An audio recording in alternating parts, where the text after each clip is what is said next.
What's up, guys? Back again with the RMR Podcast. Checking in here on a Sunday. I'm Mitch Pfeiffer. I'm Jay Ping. Really appreciate you guys being here with us today. Yeah, I'm groggy. I'm a little tired. 7-10 officially in the books. 2021. Wow. Yeah. What can be said about 7-10 last night, bro? Oh man, I'm tired. We were there setting up at this 710 Vest in downtown LA. We were there. Thankfully it wasn't our event, so we weren't there all day. But we got there around like noon. It was hot. I was getting shit for rocking the tank top. But it was hot. We were down there setting up at noon, and so it's like light smoking and setting up for a couple hours, and then rolling into getting into an event, and then having conversations with people. And within the cannabis industry, is having conversations with people over cannabis. So there's a lot of a lot of cannabis to be consumed from 3 p.m. or 4 p.m. till midnight. I smoked almost nonstop from 2 p.m. all the way until 11 for sure. Like easily an 8 or 9 hour shift of just rolling up runs. Yeah, I don't even know. I had 6 backwoods or something. I had 6 backwoods throughout the day. So we were asking questions yesterday at the event. What was some of your favorite responses about people's their first time dabbing or their first time Man, so I think the general consensus on 710 is not a lot of people had an enjoyable experience dabbing for the first time. Partly because a lot of people we talk to and ourselves are from the industry, so we're pretty early on the dabbing. And back then the dabs were not good. And yeah, the dabs were not good. You took them at a high temperature. You didn't know what to do. It wasn't an enjoyable experience. Yeah.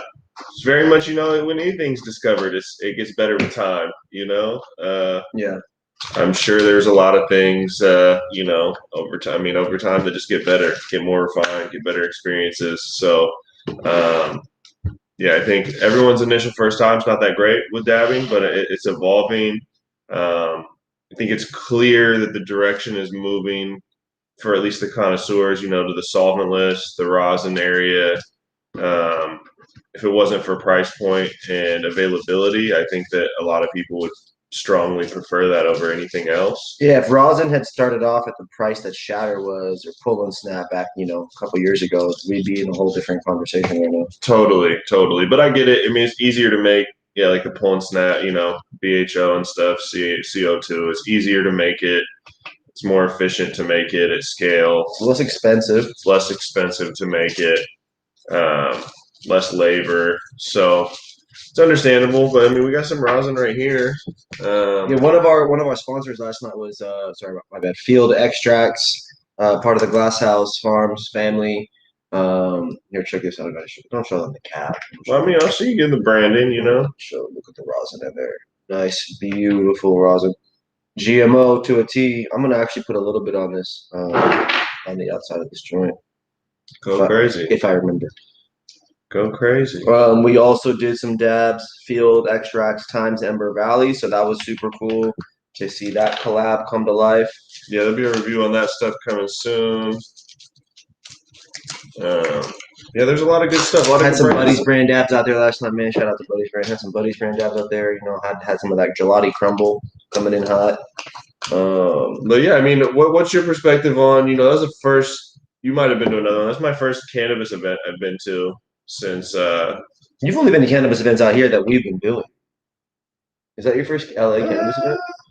No, I think we've been. No, you went to High Rise. Yeah, we've been to some other ones, but this is my first one. The first cannabis event I've been to since COVID happened, since March in LA of 2019. No, it was 2020. No, 19. 2020 we didn't do no events. Or no, you're right. Jam Sesh was 2020. You're right. 2020, right before the world. Right before the world ended. The last event was like March 12th. 7th. March 7th, 2020. Okay. Yeah. So that was the last cannabis event I went to was in LA, and we were through that one. So you haven't been to anything since? No. Wow. And so that was pretty. You've been to quite a bit. I've been to at least 10. Okay, but you're a little more active than me. But in Washington, there's only been a couple little gatherings. Little like pheno hunt things like that. no big events. Music festival. I seen like day in, night out Day trip. festival. Day trip. No, there's in Seattle. Is that what? Oh, I don't know. There's like day in, day out. It's like a new festival they're doing. Lighter time. The Capitol Hill Block Party team is doing it. Oh, that's dope. So it's like I think a couple different organizations in Seattle. I haven't honestly looked into it too much. And it's like Amina, Travis Thompson, Paris Alexa, a couple people like that. There's a couple national people are performing. But without live events going on and preparation, I think a couple different companies and venues and pre-festivals came together in Seattle to make a new kind of festival and kind of some of the non-Capitol Hill Block Party, bumper shoots kind of on its way out. A lot of things like that. I want to do a quick shout out to our paper sponsor, OMS Rolling Papers, organic rolling papers, man. It's a pure hemp. This is a cone. Look at how they come out, man. When you grind up your weed and you actually suck it in, look at this. Look at how it comes out. It's pretty nice. I am gonna put a little bit of rosin on this, so I'm gonna show you guys what we're working with, man. Mitch isn't this kind of guy. Mitch is a scary cat. What you mean? I put rosin in the roll it up, put a little snake in there. Look. See, you got to do it like this so that way people can see that drip. So what you do is you get a little bit of whoop-de-whoop, over here a little bit, right there. And you do a little bit up here, get a little chunk over here. Oh man, bro. Oh man, I got globs. I got rosin globs. Rosin globs. Look. Just chunks on there. All right. Here we go. Oh yeah. Live your life. What'd you roll up in there? You got the marathon and the Curlado, man. The I also want to show you guys this real quick. You guys didn't get to see this yesterday at the podcast. So the weed that we brought in from Seattle, Mitch, you want to show them that nug? I just want everyone sleeps on Seattle because these big California companies, they don't go to Washington State, right? They don't go up to Seattle. They don't go to Spokane. They go to Michigan. They go to Oklahoma. Go to Oregon. But look at this Washington. We got what's in the jar? We got the House of Cultivar Grand Cru. Galactic Runs 10. That shit is so purple and so covered in trichomes. That shit gonna put any one of you motherfuckers on your ass. You're gonna be crossing people up, dunking people, and sitting on your couch. It definitely everyone seemed impressed with it at the event yesterday. That's the best weed we saw yesterday. Yeah. We did get a little jar seed in that bitch. You know what I'm saying? Just perfect. I love a good jar seed. That's the only plant I've ever grown has been from a jar seed. Look at that right there. Here we go. Marathon OG, Curlado. What was your favorite activation you saw yesterday? I honestly didn't spend enough time like engaging with all the different activations, but it seemed like most people had some cool ones. Select had the snow cones, and you could do it in a few snow cones. So for me, activations, event marketing is all about making sure an actual goal is achieved. I felt that Ember Valley, I felt that Select and Packwoods arguably did the best in terms of what I felt was an obvious goal they were trying to achieve. Select has just launched their Squeeze, the little juice drink squeezer. No brainer to have snow cones mixing that in. Ember Valley has a collaboration with Field Extracts. Boom. They're pushing dabs. They're slanging dabs, that kind of stuff. There was another group there called Flow. I was right next to the Packwoods booth. They had vapes out there. Packwoods, obviously, VIP. That's their world. It was cool. Who had the best? I think who had the best? Who really did the best? I don't know. I'm trying to think of Papa Select also had the hash gummies and some other stuff. But see, the thing is, like when you walked into the venue, you didn't see every brand unless you walked through all the booths, and so it's like hanging out outside the domes. You saw Packwoods, you saw Select. I'm gonna go with Select on this one because the snow cones. It was so hot the first like 5 hours of the event. The snow cones was absolutely imperative. That was definitely a smart move. Fit the day really well. I didn't even see the Smokers Club have a booth. They were there promoting their stuff. No, I'm cool. Oh yeah, you're not sharing. Yeah, I'm not sharing it. You see me in the street, not passing to you. Apologies. I'm not sorry. Um, and so yeah, I think they had a good booth. It was cool though. We talked about this yesterday. Is that in California you can get event license. So there was actually delivery. There's a delivery partner, and delivery is legal in California, and so you could get product delivered to the event. So one of the sponsors was a delivery distributor that carried all of the brands that was there. So if you went up to a table, you could interact with brands, see product, and if you liked it, you could legally purchase it. Yeah, they would just give you a little coupon on site, which is pretty cool. So behind our dome was the retailer booth, right, to the side of the dome, and all you would do is you'd go up to like the Buddies booth or the Papa's booth, and you'd say, "Look, I want to buy this product." Then you take that coupon, that ticket, over to the retailer, and then from there they get you the product. You handle the exchange. They've got an ice cream truck in the back filled with all the products. Bam, you're good to go. Now, Kushstock, like Buddies, for example, we sold like $2, $3, $4, $5,000 worth of product. I don't know, to 15,000 people was how many people attended.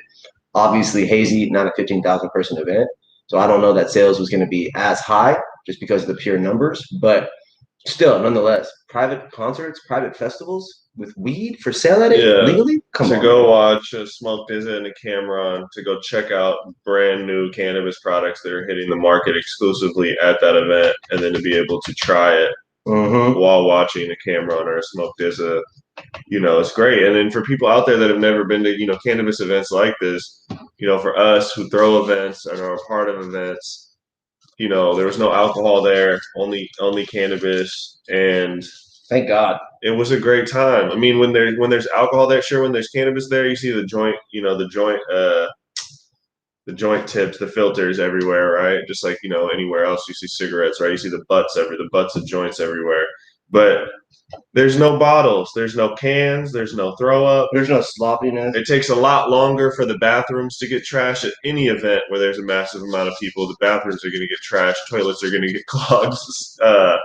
Going to run out of paper towel within the first 30 minutes for whatever reason. That's every event, period. But it takes a little bit longer for that to happen as opposed to events where there's beer or especially hard liquor. I didn't see anybody fight. I didn't see anybody get thrown out. Even the security looked like they were chill, having a pretty chill. All the security guards were wearing ice. Did you see them? I've seen like 5 security guards rocking straight up diamond necklaces. I don't know if they were real because they were security, but nonetheless, I was mad impressed with the amount of young people that were cool. They were chilling, working the event. Yeah, they were chilling. Yeah, it's definitely a vibe, and that's what I think. The normalization of cannabis is it's still so hard to throw a cannabis event in so many states. It's even that have legal cannabis, it's illegal to have a cannabis event. Events like so it's illegal to have delivery to the event, to buy at the event, to consume at the event, and it's just crazy because it's something that's legal, contributing hundreds of millions of dollars of tax dollars, and it's something that grown-ups and adults can civilly do. So it's a little weird that we don't see this a little bit more normalized, but who knows? With federal legalization coming, it might be something that comes around. I don't know, man. Washington's real picky about this shit. Washington's real picky about this shit. Oregon has licenses, right? Oregon, you can do event licenses? You can have events. Colorado. Yes, I think in Oregon you can. I can't remember the exact laws, but I think you can have events, but it's kind of defined. Yeah, I don't know. There needs to be some push for legislation in Washington. It's just we just have so much issue with our legislation on cannabis already. Most of the people that are fighting for other stuff. Events are not their priority. Yeah, consumer rights, farmer protection. Testing, fucking Delta 8, yeah. They're fighting a lot of stuff. So events and delivery is low on the list, and events and delivery are more business based, and so it's just going to take someone that really wants to go all in. And I appreciate you. Woo! Running that kind of business. Got a little hash joint going on, man. Oh, I got hash on this joint. I just rolled him a little joint full of hash. You aren't able to finish it. I will finish it. Trust me on that. I can finish it. That is a fire ass joint. Really appreciate you guys hanging out with us today. Man, J Ping, Mitch Pfeiffer, Respect My Region. We're here, episode 19. This is the Hazy 710 recap episode. It's Sunday morning. We did 3 interviews yesterday and an hour-long episode at the event. Big shout out to everybody that came and kicked it with us, man. We smoked on some really good Cure Company flowers, some really good Claybourne Co, some really good House of Cultivar. We dabbed on field extracts. We dabbed on buddies. We dabbed on a little bit of Rove. So some really good shit, man. Really appreciate you guys for all the love. And big shout out to the cannabis industry, the people over at Hazy. Hazy not lazy, man. Shout out to Cure Company for coming in the building, man. Yeah, Cure Company came through. Big shout out to that fam that came through. Ironically, we went and bought a ton of Cure Company, and then someone came down and asked if they could parlay with us, and blessed us with pulled Cure out Company. with a bunch of Cure Company. Wait, you're smoking Cure Company? Wait, you work with Cure Company? Wait, I'm smoking Cure Company. All right, let's become friends and let's all smoke together. So that was smoke fine. that marathon, that Cure Lotto, man. Absolutely love it, man. So the same music performances. Did you watch any of Dizza? I saw nobody except for cameras. All right, so Dizza, Smoke Dizza, you know, obviously a little bit more of an underground artist, but his beats are on point. You know, he works with Harry Fraud. He's got some new stuff with Pete Rock.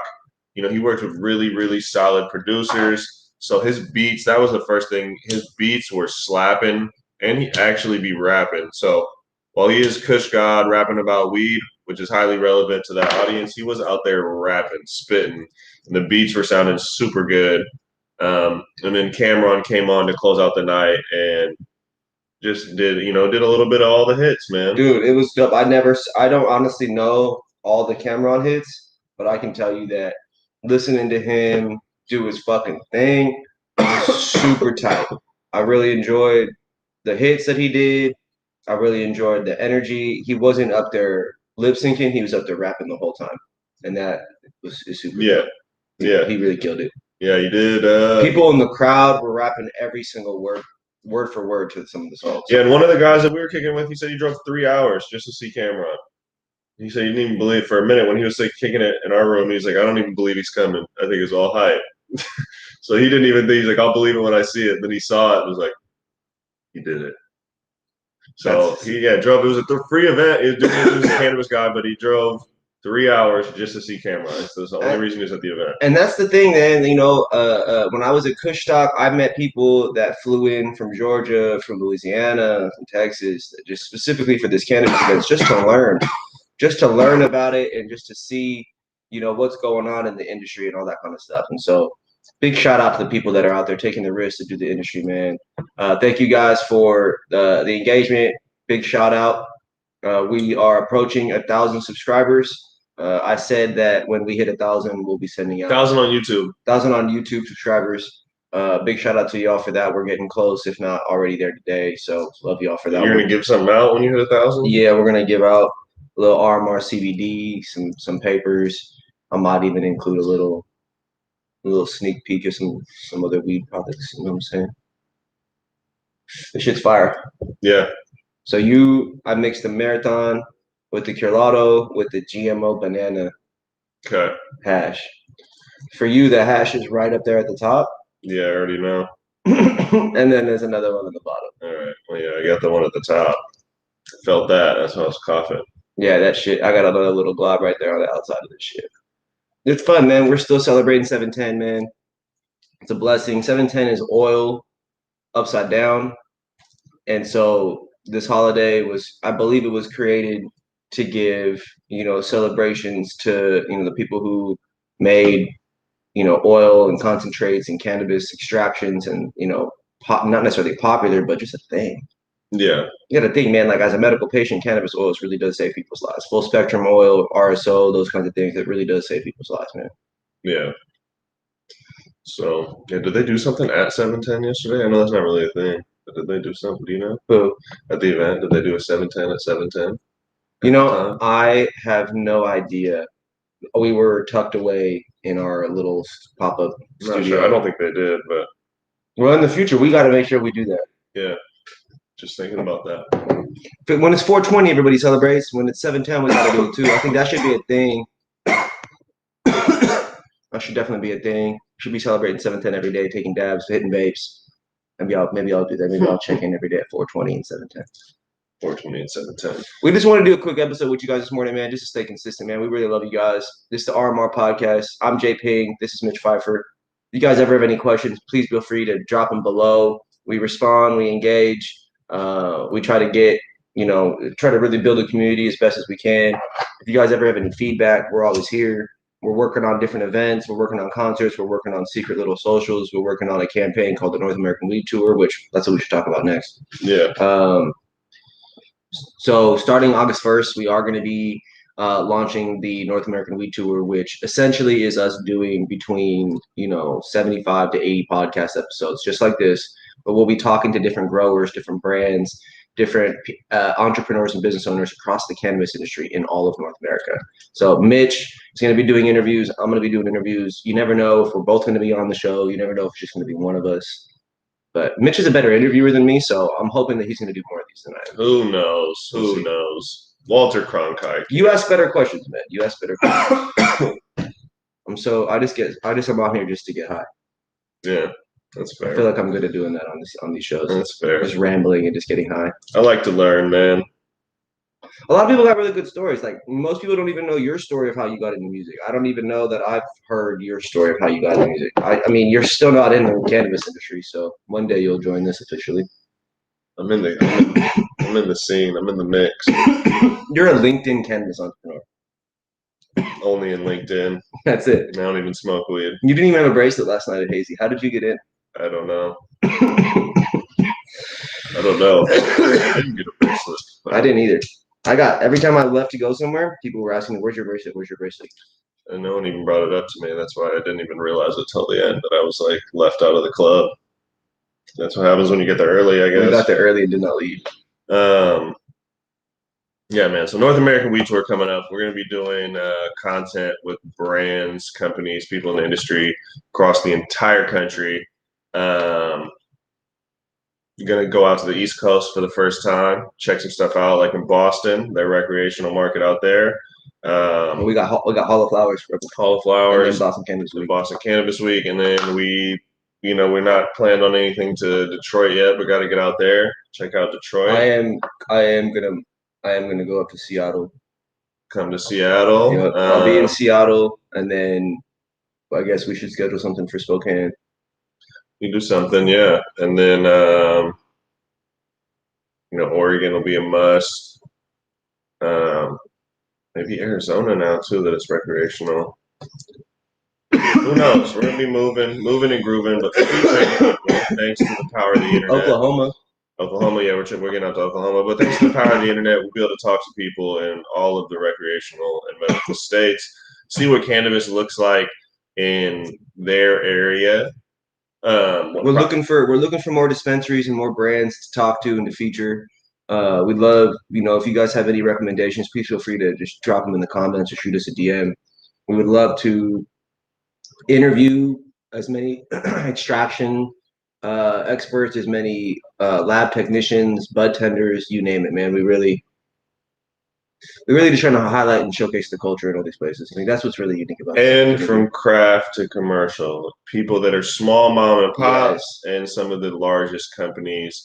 The large companies definitely get negative connotations, rightfully so, a lot of different times. But being that we are, business and marketing nerds as well as weed nerds, it is very, it's cool to look at the growth of the industry, the growth of companies,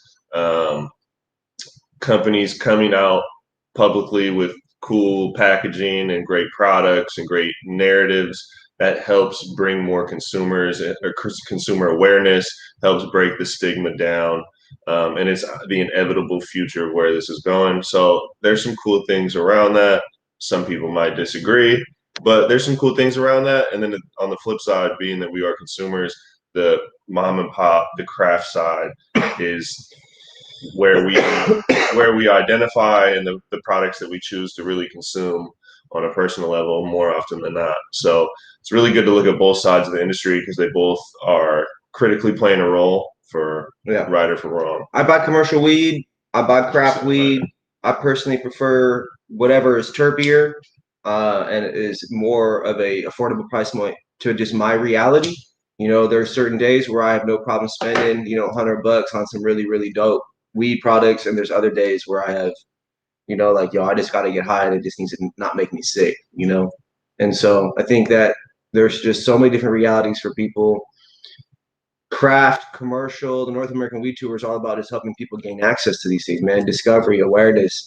If you're a company, you're trying to get in front of more customers, more consumers, you know, create some awareness for yourself. Like this is the perfect time to reach out to us. We'd love to interview you guys. We're still doing music interviews. So any music artists out there, please definitely tap in. Our playlist, Low Key Fire, High Key Bars, Washington Fire, Cali Fire, Fresh Drops is our EDM one. We got a bunch of dope playlists. They're always being updated every day. I'll be updating a couple of them this evening. So definitely tap in. Got a couple new songs on there, man. We got Bia and Nicki Minaj. We still got that Roddy Ricch on there. We just added some new Logic. He came out of retirement, so that's kind of cool to see him back on the shit. There's a lot new G Herbo, the new Nipsey, or that's not new Nipsey, but the Nipsey Jay-Z remastered shit. Okay, that shit's heat. And then of course we all, you know, big shout out to Nipsey, RIP, but we also have our Nipsey Hustle playlist. So if you guys just need a little bit of that hustle and motivation, 7 days a week type of shit, go follow that. We're about to hit 1,000 followers there. Yeah, don't even really update that one. No, I just said whatever, you know, hits, whatever music comes out, you know, whatever music that he's a part of, we just, you know, we be adding that. It's just the hits. So, man, well, we'll keep you this episode nice and short. We appreciate you guys for hanging out. Man, you got anything you want to shout out to the people? North American Weed Tour, August 1st. It is what it is, man. Love you guys. Peace.